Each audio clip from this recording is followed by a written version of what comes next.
Hello aspirants. तो आज है हमारा चैलेंज डे नंबर 43 जो कि 50 डेज़ का है फॉर UPPCS प्री 2025। हम पार्लियामेंट के बारे में बात कर रहे हैं और एक्चुअल में ये वीडियो शॉर्ट है, आई नो, बट ये मुझे ऐसा लगता है स्टार्टिंग है, तो अगर कोई स्टार्ट कर रहा है प्रिपरेशन तो वो धीरे धीरे करके ही उसको इंटरेस्ट आएगा। तो अभी स्टार्टिंग की क्लास थोड़ी ऐसी स्लो सी हैं ताकि वो आपको हेल्पफुल रहें।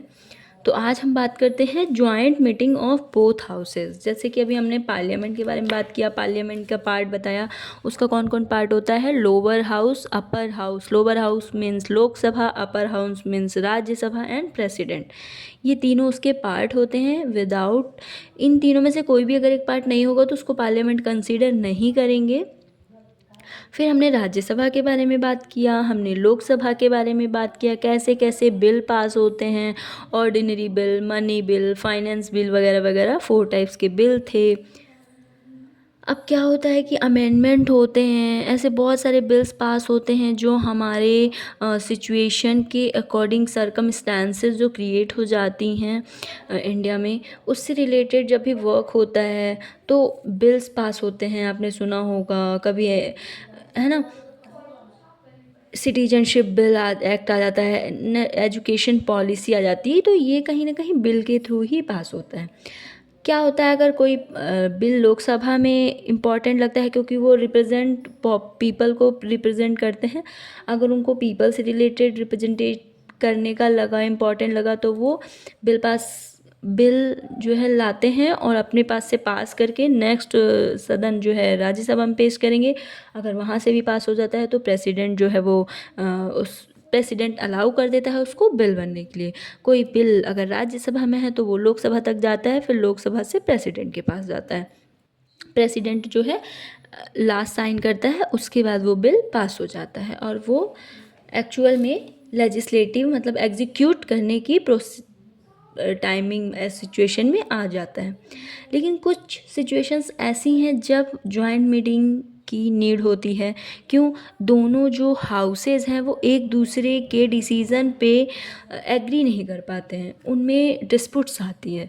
तो उसके लिए कुछ सिचुएशंस हैं, जैसे हमने बात किया था कि जो हमारा मनी बिल है, धन विधेयक, जो कि आर्टिकल 110 में आता है कॉन्स्टिट्यूशन में, उससे रिलेटेड जो राइट्स हैं वो सिर्फ लोकसभा को है। लोकसभा डिसाइड करेगा कि ये मनी बिल है या नहीं। हर मनी बिल फाइनेंस बिल वित्त विधेयक होता है, बट हर वित्त विधेयक या फाइनेंस बिल जो है मनी बिल नहीं होता है। उसके बाद हम joint meeting of both houses की बात करते हैं, दोनों सदनों की संयुक्त बैठक। किसी भी बिल पे अगर डिस्प्यूट्स आ रहा है तो दोनों की एक संयुक्त जॉइंट मीटिंग जो है वो की जा सकती है। उसके लिए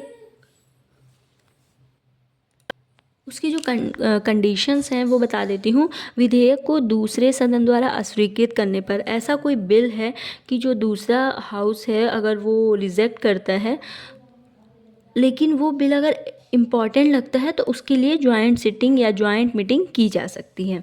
यदि सदन विधेयक अमेंडमेंट से इनकार कर दे, जो सदन है वो अमेंडमेंट, अगर उसने कुछ अमेंडमेंट किया है बिल में और दूसरा सदन उसके लिए एग्री ना हो, तो भी जॉइंट सिटिंग की जा सकती है ताकि प्रॉज एंड कॉन्स जानकर उस बिल के सपोर्ट में अगेंस्ट में बात की जा सके क्लियरली। बिना विधेयक पास किए 6 महीने से ज़्यादा हो जाए, अगर कोई बिल जो है वो पास हो चुका है बट दूसरे हाउस ने 6 मंथ तक उसको होल्ड करके रखा है, तब भी उस बिल पे बात होने के चांसेस होते हैं, क्योंकि वो कहीं ना कहीं जनता के लिए ही इम्पॉर्टेंट माना जाता है। कब कब नहीं होता है, सिर्फ कब होता है, ये सिर्फ साधारण या ऑर्डिनरी बिल और वित्त विधेयक फाइनेंस बिल के मामलों में ही ज्वाइंट मीटिंग होती है। धन विधेयक या संविधान संशोधन हेतु नहीं। अगर कोई मनी बिल से रिलेटेड है तो ज्वाइंट सिटिंग जो है वो पॉसिबल नहीं है, और अगर कॉन्स्टिट्यूशन में अमेंडमेंट किया जा रहा है तब भी ज्वाइंट सिटिंग पॉसिबल नहीं है।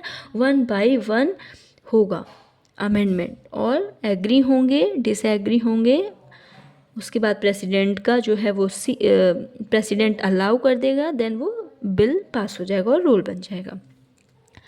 जब भी ज्वाइंट मीटिंग होती है उसकी जो चेयरमैनशिप है, अध्यक्षता हमेशा लोकसभा का चेयरमैन करता है। उस टाइम पे जो भी हो, जैसे ओम बिरला भी फ़िलहाल पे हैं, तो जो भी उस टाइम पे होगा वही करेगा। कोरम कोरम अगर दोनों की ज्वाइंट मीटिंग हो रही है तो उसका एक कोरम है, मतलब एक बेसिक है कि 1/10 पार्ट जो है उसका मेंबर्स होने ही चाहिए। जो संख्या है सदन में वो 1/10 होना चाहिए। बैठक की प्रक्रिया की कार्यवाही लोकसभा के अकॉर्डिंग होगी। जैसे रूल्स होते हैं ना, लोकसभा में जो भी रूल्स होंगे, राज्यसभा के जो भी रूल्स होंगे, बट ज्वाइंट मीटिंग के टाइम उसमें लोकसभा के रूल्स ही चलेंगे। ठीक है, वही रूल्स फॉलो होंगे। अब हम बात कर लेते हैं, मैं आपको एक चीज़ और बता दूं, यहाँ पे क्वेश्चन हो सकता है मे बी अगर लोकसभा का चेयरमैन ना हो तो नहीं होगा, तो वाइस चेयरमैन उसको वाइस चेयरमैन चेयरमैनशिप करेगा। अगर क्वेश्चन होता है कि वो भी ना हो तो राज्यसभा का जो उपसभापति होगा वो करेगा। अगर वो भी ना हो तो दोनों सदन के लोग मिलके किसी एक को इस चेयरमैनशिप के लिए सेलेक्ट करेंगे, तभी वो चेयरमैनशिप होगी। और क्योंकि जो यहाँ पे स्पष्ट ये किया जा रहा है कि साधारण संयुक्त अधिवेशन की अध्यक्षता राज्यसभा का सभापति इसलिए नहीं करता है क्योंकि वो वाइस प्रेसिडेंट होता है, वो दोनों हाउसेज में से किसी का मेंबर नहीं होता है। और अगर वो दोनों हाउसेज का मेंबर नहीं होता है तो वो जो है चेयरमैनशिप नहीं कर सकता है। 1950 से अभी तक माना जाता है कि 3 टाइम्स जो है वो जॉइंट मीटिंग हो चुकी है। दहेज प्रतिषेध विधेयक के लिए 1960 में, बैंक सेवा आयोग विधेयक 1977 में, आतंकवाद निवारण विधेयक 2000 में। अब हम पार्लियामेंट के बजट के बारे में बात कर लेते हैं। बजट के बारे में बात कर लेते हैं, जो कि आप हर साल मार्च टाइम में सुनते होंगे। तो ये बजट सिर्फ यूनियन बजट, सिर्फ सेंट्रल बजट नहीं होता, ये स्टेट बजट भी होता है, इवन ये आपके घर का भी बजट होता है। एक एस्टिमेटेड एक्सपेंसेस देखा जाता है कि हम कितने, एक बेसिक जो एक्सपेंसेस है हमारा, ताकि हम सेविंग्स भी कर सकें और उससे कुछ अर्निंग इन्वेस्टमेंट भी कर सकें। वैसा ही हमारा यूनियन बजट होता है, जो कि गवर्नमेंट पब्लिक के साथ ही इन्वेस्टमेंट ऐसा डेवलपमेंट करती है जो कि एक टाइम के बाद उन्हें अर्निंग दे सके, प्रॉफिट दे सके। तो बजट जो है, संसद में बजट, तो ये जो बजट वर्ड है ये कॉन्स्टिट्यूशन में कहीं भी मेंशन नहीं है, नॉट मेंशन इन कॉन्स्टिट्यूशन। इसकी जो बात की जाती है एनुअल फाइनेंस स्टेटमेंट, वार्षिक वित्तीय विवरण, आर्टिकल 110 में मनी बिल था और 112 में जो है वो हमारा एनुअल फाइनेंस बिल है। क्वेश्चन आ सकता है कि बजट वर्ड है मेंशनड है या नहीं, तो एक्चुअल में बजट वर्ड नहीं है, वो है एनुअल फाइनेंस स्टेटमेंट। क्या होता है अनुमानित प्राप्तियां, मतलब एस्टिमेटेड अर्निंग व खर्च का विवरण। मैंने जो अभी आपको बताया, फाइनेंशियल ईयर माना जाता है ये अप्रैल 1 to 31 मार्च तक का। जो बजट हमारा पास होता है वो फाइनेंस मिनिस्टर करते हैं। 11 AM to 1 PM के अंदर में ये चीज़ें होती हैं। जो इस पे क्या क्या इसमें ऐड होता है, राजस्व, रेवेन्यू व पूंजी, कैपिटल, एस्टिमेटेड जो अर्निंग है, राजस्व बढ़ाने के उत्पाद व साधन, कैसे इन्वेस्टमेंट किया जाए बजट में ताकि जो वह है वो प्रोडक्शन भी बढ़ाए और सोर्सेज भी बढ़ाए, खर्च व अनुमान, क्या एक्सपेंसेस हैं उसका एक एस्टिमेशन कि कितना खर्च हमारा लास्ट ईयर में हुआ है और कितना हम जनरेट कर सकते हैं अर्निंग, और उस बेस पे कितना एक्सपेंसेस भी नीड है, वास्तविक प्राप्तियां एवं खर्च का विवरण, आर्थिक व वित्तीय नीति, कर व्यवस्था योजना। जो हमारा रेलवे बजट है वो पहले मर्ज्ड नहीं था, रेलवे बजट मर्ज्ड इन 2017 में जो है वो रेलवे बजट को यूनियन बजट से मर्ज कर दिया गया है।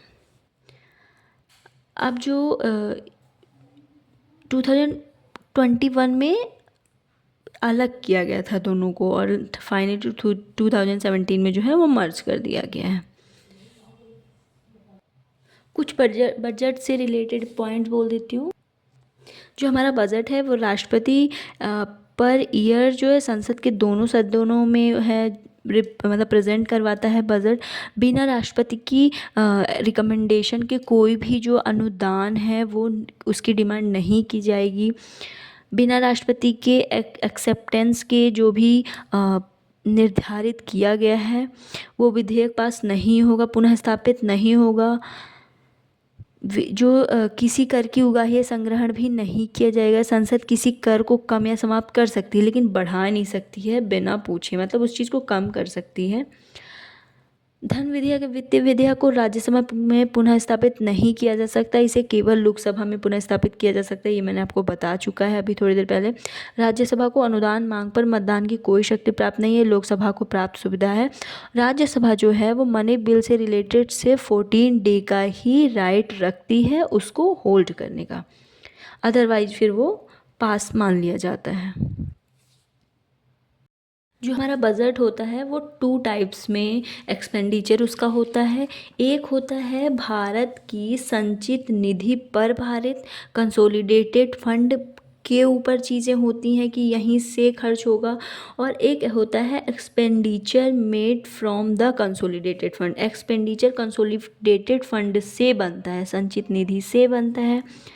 इसमें कुछ है कि राष्ट्रपति, उपराष्ट्रपति, लोकसभा अध्यक्ष, राज्यसभा अध्यक्ष के जो है जनरली पेमेंट वगैरह होते हैं।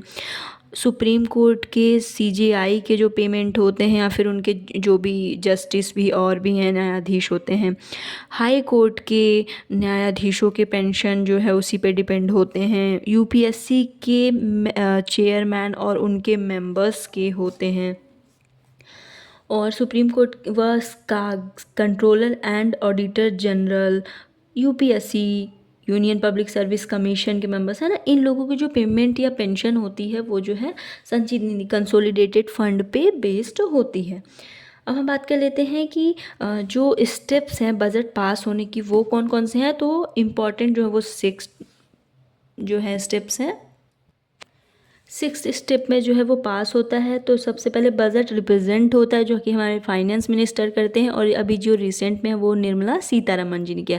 फर्स्ट वीमेन फाइनेंस मिनिस्टर जी हैं वो हमारी निर्मला सीतारमण। फिर उस पर बजट प्रस्तुत कर दिया जाता है, फिर दोनों साइड से अपना जो है उस पर बहस चलती है, मतलब डिस्कशन चलता है। कितना एक्सपेंसेस किया गया है, क्यों किया जा रहा है, क्या इसका कुछ इससे कुछ रिटर्न भी मिलेगा। इनपुट, अगर आउटपुट इनपुट लग रहा है तो क्या आउटपुट भी मिलना है और वो सरप्लस है या नहीं, है ना, ये सारी चीज़ें।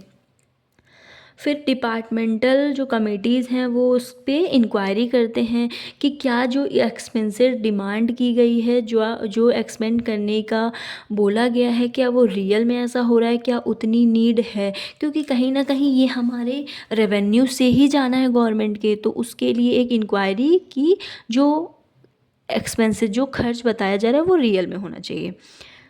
अनुदान मांग पर मतदान, तो जो डिमांड की गई है अनुदान के लिए तो उस पे जो है वोटिंग पड़ेगी, मेंबर्स सपोर्ट में है या नहीं। मे बी हो सकता है कि ये इसलिए रखा हो गया हो कि गवर्नमेंट को ऐसे एक्सपेंस मांग रही है जिसका इतना ज़्यादा नीड नहीं है, तो उस पर मेंबर्स डिसएग्री भी हो सकते हैं। तो ऐसी चीज़ों के लिए मतदान किया जाता है। विनियोग विधेयक पारित होना, फिर मतलब एक विधेयक पारित हो जाएगा कि हाँ हम एग्री होते हैं, फिर वो बन जाएगा हमारा फाइनेंस बिल, वित्त विधेयक पारित होना। ये टोटल 6 स्टेप्स हैं जिसके बेस पे ये वर्क किया जाता है।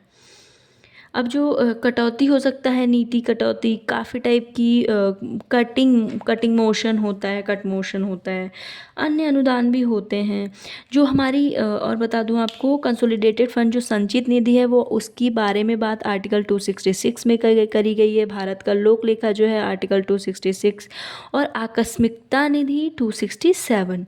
अब इन सब के बारे में हम नेक्स्ट क्लास में बात करेंगे। For today thank you so much everyone.